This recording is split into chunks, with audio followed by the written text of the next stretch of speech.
Marjorie Viola O'Connell Jackson was killed with a .22 caliber rifle during a burglary of her residence on May 7, 1977. A recluse since the 1970 death of her husband, former Standard Grocery Company president Chester H. Jackson, she had withdrawn her entire fortune, totaling $9 million from Indiana National Bank by May of 1976, and kept the cash scattered throughout her home at 6490 Spring Mill Road. Chester H. Jackson became president of the Standard Grocery chain in 1931, following the murder of his father and store founder, Lafayette Andrew Jackson. The grocery chain had expanded to more than 250 stores around Indianapolis and surrounding cities. In 1947, Chester Jackson sold the chain to the National Tea Company. Jackson reinvested his money, $14 million in coal stocks, $5 million in municipal bonds, and other smaller investments. The Jackson estate amounted to $25 million.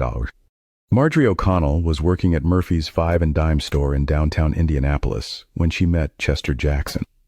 Jackson was still married to his first wife at this time, but pursued an affair with O'Connell for several years. In 1952, Jackson and O'Connell married. After Chester's death, Marjorie inherited an estimated $14 million, nearly $94 million in 2020, and deposited most in the Indiana National Bank. Previous to his death, Chester had begun stashing his money in the couple's home due to a distrust of the Internal Revenue Service. Following her husband's death, Jackson became a recluse. Neighbors recalled in newspaper reports that Jackson would talk to animals, practice odd religious rituals, and make racial epithets. In 1976, Jackson began to withdraw her money after learning that a bank employee embezzled $700,000 from her account. Often she would appear at the bank and demand upwards of $1 million at a time, taking the money home in grocery bags and suitcases. Over 4 months, she withdrew all her money, nearly $8 million. She hid the money all over her house. This included some in neatly wrapped packages with tags that read, "To Jesus Christ from Marjorie Jackson," and "To God from Marjorie." Jackson was robbed of $800,000 in cash and jewelry on May 16, 1976, but refused to press charges when the suspects were arrested.